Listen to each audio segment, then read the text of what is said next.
Spring break, day 2! So last night my posse and I had a seriously righteous night.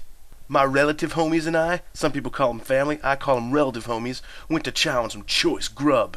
The bill was whack expensive, but my skillet fry home slicer, who I like to call Daddy-O, picked up the tab, cause he be so crunk.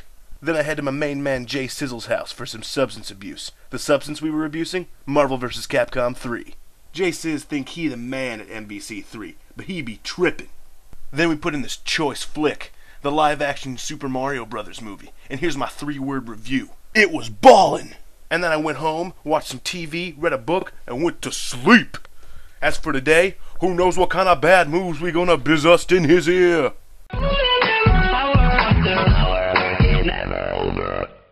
As for all you East Coast commenters who thought I might have been stereotyping your highly diverse and deeply complex people group as a bunch of naked, drunk, tanned, hair-gelled half-wits, I apologize.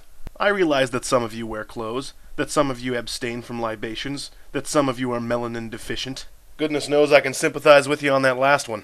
I was merely making an observation that most MTV uber-naked drunk spring break palooza shows seem to be in East Coast locales.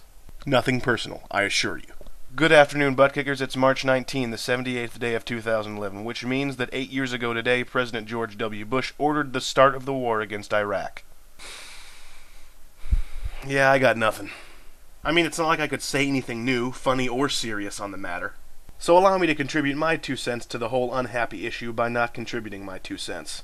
So today, yes today, not X years ago today, the moon will be the closest it's been to the Earth in the last 18 years. The closest it's come to being this close is close to 30,000 miles from how close it's going to be today. Not only will it be really close to us, but today the moon is a full moon. And when these 2 things happen to occur at the same time, the phenomenon is called, and I swear I am not making this up, a supermoon. When mild-mannered Luna hears trouble cry out from the cosmos, he springs into action, but not as everyman Luna, for his real identity is Supermoon.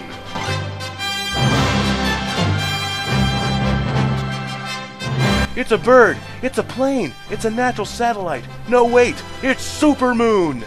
He's here to save the day, or night, here to turn the tides of evil, or at least turn the tides. Actually, because the moon is presently extremely close to the Earth, tonight's spectacle is even dubbed an extreme supermoon. Extreme and super? Isn't that a little overkill? Now, I don't want to overhype this thing. It's not like the sky is going to be 5/6 moon and 1/6 sky.